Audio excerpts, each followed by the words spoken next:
Le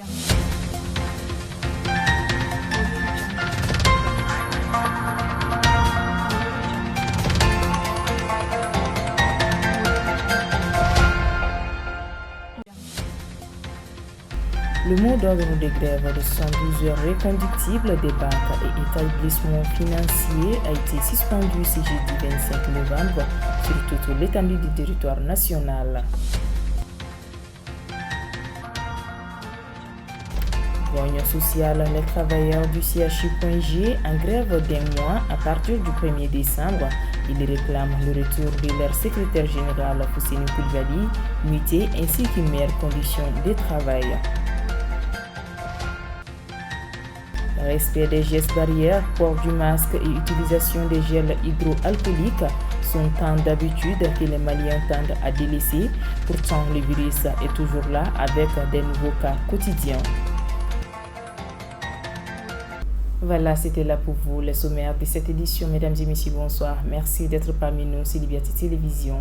Je le dis à l'instant, après quelques jours d'arrêt de travail, le syndicat des banques, assurances, établissements financiers, microfinance et commerce du Mali a décidé ce jeudi 25 novembre 2021 d'élever son mot d'ordre de grève.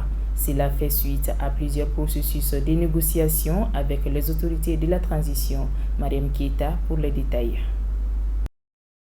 Après plusieurs processus de négociation entre le SYNABEF et les autorités de la transition, des points d'accord ont été obtenus débouchant sur la suspension du mot d'ordre de grève reconductible. Rappelons que parmi les 13 points essentiels, 2 points avaient fait objet de désaccord. Le syndicat national des banques, établissements financiers, microfinance, assurances et commerce exigeait une augmentation salariale immédiate de 15% dans le cadre de la relecture de la convention collective du secteur, alors que le patronat estimait ne pas être en mesure de tenir une telle augmentation. Finalement, le syndicat a obtenu une réponse favorable à cette doléance. Ainsi, le mot d'ordre de grève est levé. Le SYNABEF a invité tous ses militants et militantes à reprendre leur poste. Toujours dans les mêmes cadres, après plusieurs mouvements de grève pour réclamer une meilleure condition de travail et dénonce la violation de la Convention fondamentale de l'Organisation internationale du travail ratifiée par le Mali, le collectif des syndicats du CHU.G a déposé un nouveau préavis de grève le 12 novembre dernier, cette fois-ci pour 1 mois. Ce nouveau préavis de grève de 72 heures du collectif des syndicats du CHU.G, déposé sur la table du ministre du Travail et de la fonction publique et du dialogue, fait suite à l'échec des négociations avec le gouvernement de la transition. Dr Guida Landouré, praticien hospitalier au CHU.G et secrétaire général adjoint du syndicat national de la santé, de l'action sociale et de la promotion de la femme, nous explique. Point G est en train de mourir et nous, on est des agents du Point G. On est aussi des potentiels malades du Point G. Parce que si nous, on tombe malade ici, si nos parents tombent malades, c'est ici qu'on est soigné. Donc, on ne peut pas accepter que ces conditions se dégradent. C'est vrai, ils nous envoient des véhicules, ils nous envoient d'autres matériels. Mais ils n'envoient pas l'essentiel. L'essentiel, c'est les radios, c'est les scanners, c'est l'IRM, c'est le laboratoire, c'est aussi le bloc scientifique, le bloc opératoire. Donc, on a déposé un autre préavis de grève il y a maintenant environ 2 semaines. À présent, personne nous a contacté. Faire respecter la loi, mais aussi donner un cadre de soins approprié pour l'hôpital, qui est la dernière référence au Mali. C'est inacceptable qu'aujourd'hui, que le Point G prescrive des scanners, mais que ce soit la commune 5 qui puisse le faire. Les revendications du collectif des syndicats du CHU.G tournent autour de 10 points essentiels, dont 3 ont fait objet d'accord. Sur nos 10 points, ils ont proposé de satisfaire immédiatement 3 points, qui sont le retour de notre secrétaire général, le paiement intégral des primes et ristournes, mais aussi l'arrêt des intimidations que le directeur du Point G faisait à nos agents ici, grévistes surtout. Il y a le problème du plateau technique. Vous avez entendu il y a 2 mois ils ont dit que le point G a eu un nouveau scanner. Mais il y a 2 mois, nous on attend encore les premiers clichés. Point G n'a pas d'IRM.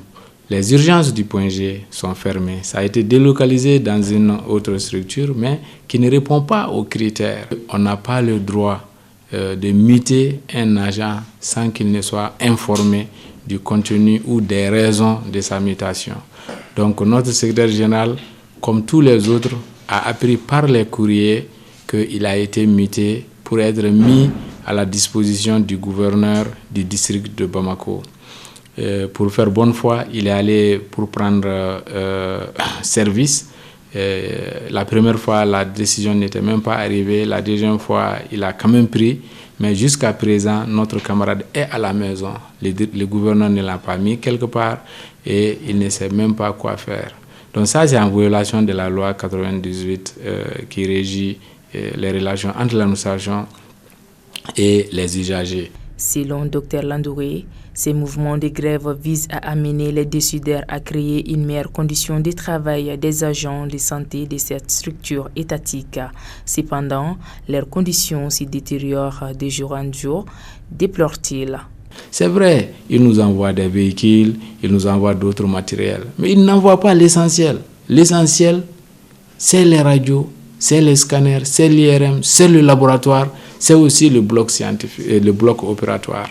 Donc on a déposé un autre préavis de grève il y a maintenant environ 2 semaines. En tant que responsable, on s'est dit qu'une grève illimitée n'est pas la solution parce qu'il faut donner l'occasion aux usagers et aux praticiens de rentrer en contact avec leurs patients. Donc c'est pourquoi on fait une grève perlée. Ça veut dire quoi? Dans la semaine, on va laisser des jours et on va travailler des jours. Donc à partir du 1er décembre, on commence le mercredi 1er décembre au 3 décembre pour faire les 3 premiers jours. Et si ce n'est pas satisfait, on continue avec au lundi qui suit pour une période de 4 jours. Si on n'est pas satisfait, la semaine qui suit, on prend 3 jours encore. Donc jusqu'à la fin du mois de décembre. Inquiet du devenir de l'hôpital du Point G, Bakary Samake du Sinatras lance un cri de cœur aux autorités compétentes. Le CHU du Point G est par terre. Nous voulons que les autorités nous aident à relever ce CHU. C'est-à-dire que actuellement, le Point G ne répond plus aux critères d'un CHU. Quand nous prenons service par service, vous allez voir qu'il y a trop de matériel qui manque.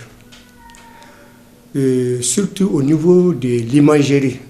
Nous perdons nos patients à tout moment à cause de ces manques de matériel. Donc nous voulons demander à l'État de nous aider à relever cet hôpital. Rappelons que depuis le mois d'avril, des mouvements de grève se font sentir au niveau de nos hôpitaux, principalement celui du Point G. Tous réclament une meilleure condition de travail des agents.